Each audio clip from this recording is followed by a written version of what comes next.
날씨가 많이 추우시죠? 호주 기상청에서 올해 겨울이 10년 만에 추위라고 발표했다고 합니다. 제가 기상청 정보를 직접 확인한 것은 아니어서 모르겠지만, 하지만 몸으로 느끼기에도 상당히 추운 것을 느낄 수가 있습니다. 제 기억에는 작년 겨울만 하더라도 사실 집에서 히터를 틀었던 적이 몇 번 없었던 것 같은데, 요즘 같은 경우에는 집에 들어가면 가장 먼저 하는 일이 전기장판이나 이제 히터를 트는 것이죠. 추위 때문에 그렇습니다. 이처럼 추운 날씨와 이런 것들이 계속되면서 집에 들어가면 또 이렇게 난방기구를 통해서 이제 따뜻한 온도로 바꾸고, 즉 일교차가 심한 거예요. 그 기온 변화가 심하다 보니까는 감기 몸살 등으로 병원에 가는 사람들이 굉장히 많다고 합니다. 아마 실제로 지금 여기 계신 분들 중에서도 아마 감기 몸살로 이제 고생하신 분들이 아마 있으실 것입니다. 이처럼 갑작스러운 온도 변화에 우리 몸이 적응하지 못하고 이 면역력이 약해지는 것을 무엇이라고 하냐면은 기력이 약해진다라고 말하기도 합니다. 우리 몸이 약해진 것을 기력이 쇠하다라고 표현하는데, 이럴 때 이제 기력 회복에 좋은 음식을 먹거나 아니면 적당한 운동을 통하여서 우리의 면역력을 높이는 그런 방법들을 아마 찾고 계실 것입니다. 이처럼 기력이라 함은 사람의 몸으로 활동할 수 있는 정신과 육체의 힘을 가리킵니다. 조금 극단적인 표현으로 기력이 쇠하다는 것은 죽어가는 것이고, 기력이 넘친다는 것은 생명력이 높아진다고 말할 수 있습니다. 그런 의미에서 오늘 본문의 모세는 참으로 이상한 상태라고 할 수 있습니다. 오늘 본문 7절 말씀을 한번 보시겠습니다. 모세가 죽을 때 나이 120세였으나 그의 눈이 흐리지 아니하였고 기력이 쇠하지 아니하였더라. 지금 모세의 죽음을 말하면서 동시에 어떤 것을 말하고 있습니까? 역설적으로 그의 기력이 쇠하지 아니하였다고 말합니다. 이제 그 증거로서 하나 덧붙이는 것이 그의 눈이 흐리지 아니하였고를 붙이고 있죠. 모세의 나이가 비록 120세였지만 그는 여전히 건강을 유지하고 있었습니다. 육체적으로 본다면, 또한 정신적으로 본다면 사실 그는 아직 죽을 시기가 아니었죠. 여전히 이스라엘 백성들을 잘 이끌 수 있는, 혹 그들 안에 어떤 문제가 있다면 이를 능히 재판할 수 있는 정신과, 또 오늘 본문으로 따진다면 느보산 정상까지 올라갈 수 있을 만한 체력 또한 가지고 있는 상태였습니다. 하지만 무엇이 문제였습니까? 이제 광야 40년의 시간을 보내고 이스라엘 백성들이 가나안 땅에 들어감에 있어서 모세는 함께할 수 없는 사람이라는 점이죠. 이는 무엇 때문이었습니까? 민수기 20장에 나타나는 무리바 물 사건이 그 이유였습니다. 이스라엘 백성들이 그 광야의 무리바라는 곳에서 하나님을 원망합니다. 물이 없다고, 마실 물이 없다고 원망하였습니다. 하나님께서 모세에게 반석에게 명령하여 물을 내라고 하셨는데 모세가 어떻게 합니까? 하나님의 말씀에 온전히 순종하지 못하고 지팡이로 반석을 2번 쳐서 물을 내었습니다. 근데 하나님이 무엇이라 말씀하십니까? 네가 하나님의 거룩하심을 나타내지 못했으므로 너는 가나안 땅에 들어갈 수 없느니라 말씀하십니다. 얼핏 생각하기에는 반석에게 명령하는 것과 지팡이로 반석을 2번 치는 것 그 사이에 얼마나 대단한 차이가 있겠는가? 그것이 이토록 큰 잘못인가? 평생토록 수고했던 모세가 가나안 땅에 들어가지 못할 만큼의 심각한 문제였는가? 그런 의구심이 우리에게 들 수도 있습니다. 또한 우리가 성경을 통하여 알고 있는 이스라엘 백성들은 어떤 사람들입니까? 하나님을 향하여 원망과 불평하는 것이 한두 번이 아니었습니다. 여간하면 참아줄 텐데 여간하지 않습니다.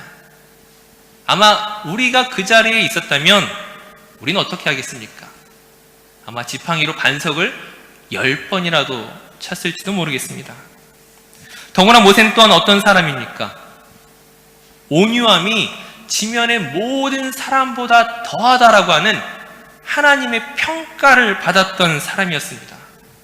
즉 가장 온유한 사람, 참는 것에 있어서만큼은 정말 세계 제일이라고 할 수 있는 이 모세가 더 이상 참지 못할 만큼의, 엄밀히 말하면 단지 그 사건 하나 때문이 아니라 이 무리바라는 곳에서의 그 불평과 원망 때문만이 아니라 이미 상당히 오랜 기간 동안 그 이스라엘 백성들의 원망과 불평을 참고 또 참아오다가 결국 터진 것이었습니다. 즉 우리의 생각으로는 이해할 만한 사건이었던 것 같지만 문제의 본질은 무엇입니까? 지팡이로 반석 2번을 친 것이 문제가 아니었습니다. 그 지팡이로 반석 2번을 치기 이전에 거기에 담겨져 있는 모세의 마음이 무엇이었느냐는 것이죠. 민수기 20장 10절 말씀을 공동번역 성경으로 보시면 이렇게 이야기합니다. 반역자들아 들어라, 이 바위에서 물이 터져 나오게 해주랴. 지금 하나님의 백성을 반역자라고 정의합니다. 그리고 이 바위에서 물이 터져 나오게 해주랴, 무언가 비꼬는 듯한 그런 태도를 보이고 있습니다. 즉 반석을 2번 친 것이 문제가 아니라 그 반석을 치기까지 지금 모세의 마음의 상태가 무엇인가 하는 것이죠. 지금 그 모세의 마음의 상태가 하나님의 마음과 같지가 않다는 것입니다. 우리가 그 이전에 기억했던 모세는 그 누구보다 하나님의 마음에 합한 사람, 정말 하나님의 마음으로 분노하고 하나님의 마음으로 긍휼히 여기며 하나님의 마음으로 모든 것을 함께 했던 사람이었지만 지금 이 순간만큼은 반역자들아, 이스라엘 백성을 비꼬면서 조롱하듯이 기적을 행하고 있습니다. 아무리 화가 났지만 그 화를 지금까지 참고 참아왔던 것이라 할지라도 사실 그것이 용납될 수 있는 행동이 아니었다는 것이죠. 왜 그렇습니까? 우리가 그 자리에 있는 것과는 사실 좀 다릅니다. 모세는 지금 이스라엘 백성을 구원하기 위하여 특별히 부름받은 사람이기 때문입니다. 하나님께서 지금 모세를 책망하신 이유가 무엇입니까? 민수기 20장 12절 말씀을 보게 되면은 너희가 나를 믿지 아니하고 이스라엘 자손의 목전에서 내 거룩함을 나타내지 아니한 거로.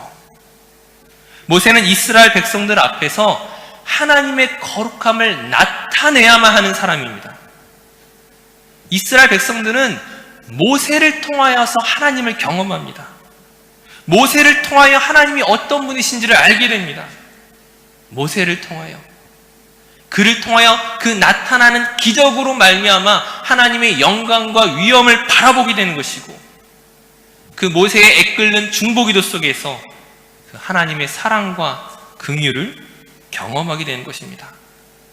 이처럼 모세는 특별한 하나님의 부르심과 은혜 속에서 세워진 사람이었지만 안타깝게도 이 사건으로 인하여 가나안에 들어갈 수 없게 되었습니다.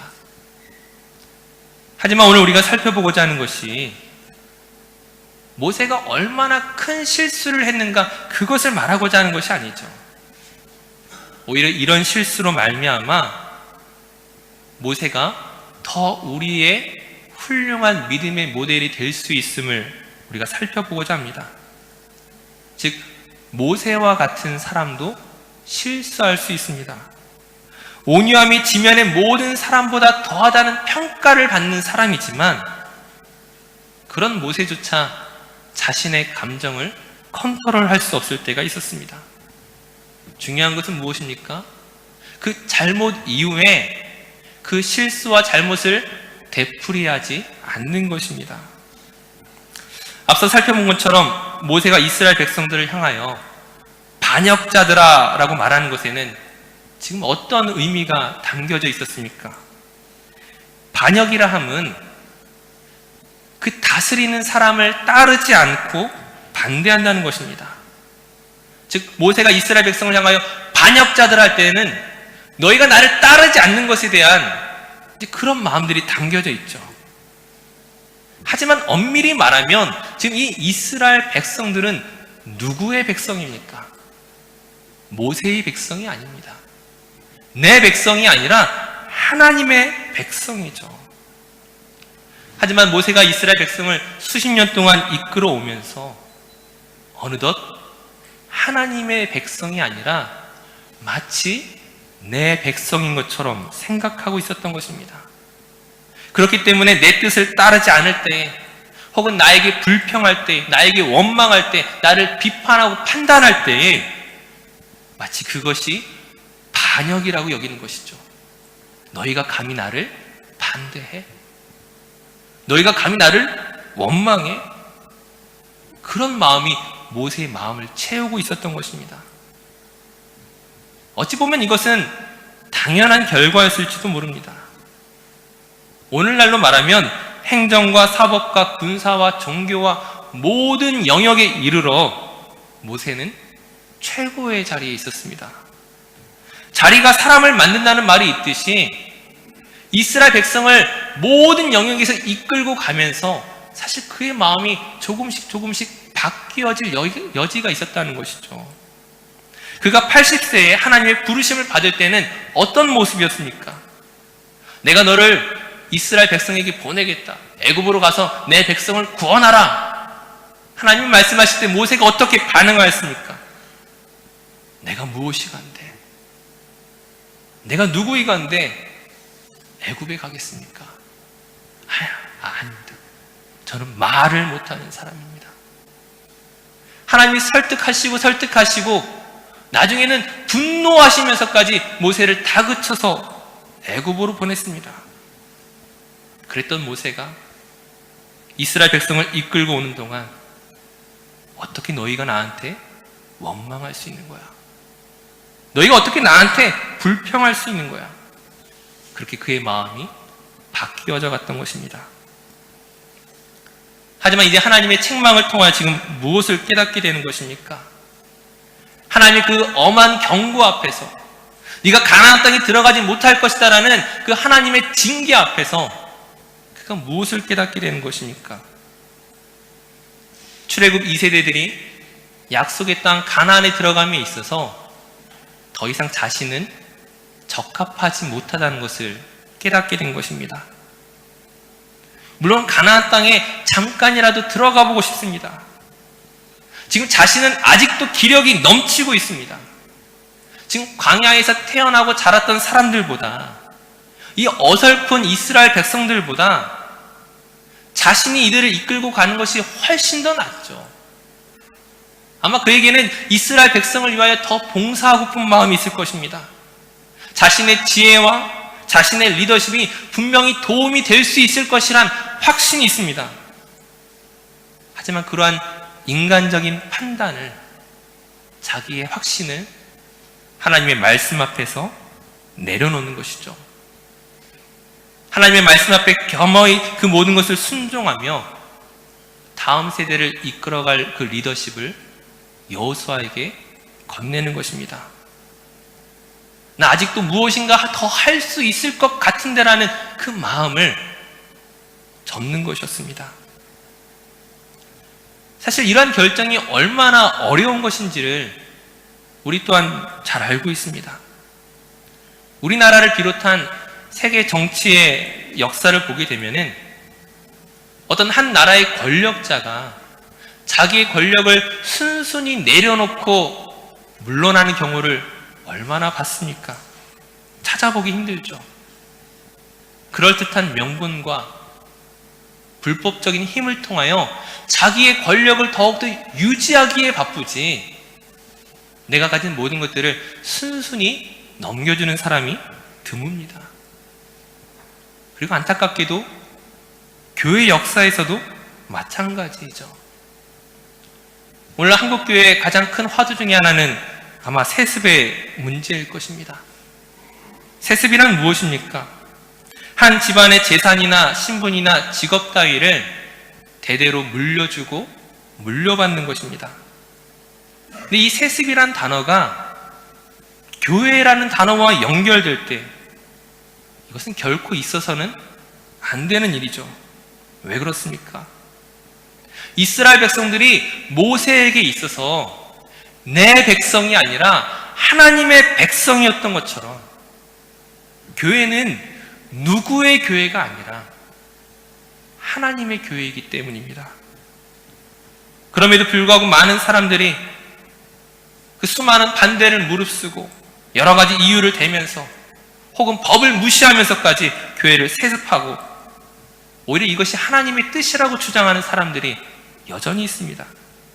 교회의 안정을 위해서, 교회의 혼란을 막기 위해서 부득이한 어쩔 수 없는 선택이라고 말합니다.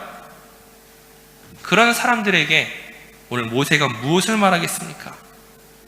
모세 또한 지금 여전히 기력이 쇠하지 않았습니다. 여전히 이스라엘 백성을 이끌 만한 지혜와 리더십과 건강과 모든 것들을 가지고 있습니다. 솔직히 말하면 여호수아나 갈렙이나 그 어떤 누구보다도 여전히 모세가 가장 탁월한 사람이었습니다. 하지만 그럴지라도 이스라엘의 안정을 위해서 모세가 계속 그 사명을 감당하는 것이 아니라 그 역할을 감당해야 되는 것이 아니라 하나님의 말씀 앞에서 자신을 멈추어야 했습니다.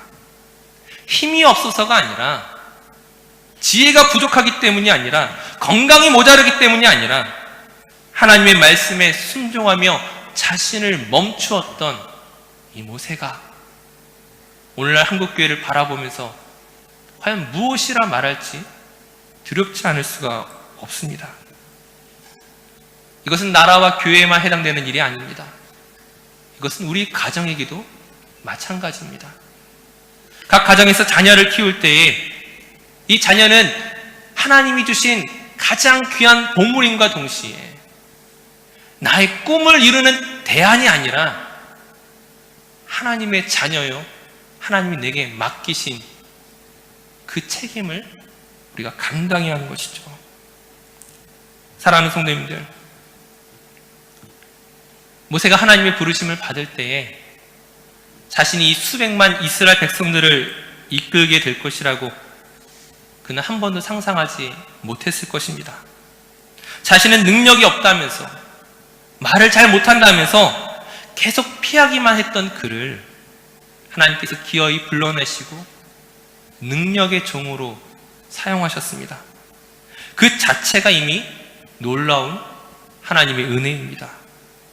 그러나 인간의 마음이 너무나 연약하여서 어느덧 하나님의 백성을 내 백성으로 만들고 하나님의 교회를 내 교회로 만들고 하나님이 내게 맡기신 책임을 단지 나의 유익으로 바꾸려고 한다면, 그러한 유혹을 우리가 떨쳐버리지 못한다면 우리가 아마 모세의 책망을 받게 될 것입니다. 우리가 기억해야 할 것은 하나님이 이끌어 가시는 이 믿음의 세계에서 우리는 정말 개미와도 같은 아주 작은 경점에 불과한 아주 작디 작은 존재입니다. 내가 꼭 무언가를 이루어야만 하는 것이 아니라, 어떤 역사를 만들어야 되는 것이 아니라, 어떤 일들을 내가 꼭 끝맺어야 하는 것이 아니라 하나님께서 오늘 내게 맡기신 그 일들을 순종하며 한 걸음 한 걸음 나아가는 것이 그 무엇보다 중요한 것입니다. 모세가 이스라엘 백성을 출애굽시키고 광야 40년의 시간을 지나온 뒤에 설령 가나안 땅에 들어가지 못했을지라도 그것이 무슨 상관입니까? 모세가 실패한 사람입니까? 불행한 사람입니까? 그렇지 않다는 것이죠. 자신의 역할과 때를 온전히 알고 순종했던 그 자체가 사실은 가장 위대한 믿음의 사람임을 우리에게 증거하는 것입니다. 마찬가지로 저와 여러분이 이 믿음의 길을 감에 있어서 어디까지 가게 될 줄 우리는 알 수 없습니다. 사람들이 놀랄 만한 어떤 역사를 만들어낼 수도 있고, 혹은 아무도 모르는, 아무도 보이지 않는 곳에서 봉사하다가 그것으로 우리의 인생을 마칠 수도 있습니다. 중요한 것은 세상의 평가가 아니라 하나님의 그 평가 앞에서 정말 잘하였도다 착하고 충성된 종아, 네가 나의 말에 순종하였구나, 하나님의 칭찬을 들을 수 있는 그러한 믿음의 길을 갈 수 있는 저 여러분들이 되었으면 좋겠습니다. 하나님께서 맡기신 그 모든 일에 믿음으로 나아갈 수 있는 저 여러분들 되시기를 주님의 이름으로 축원합니다.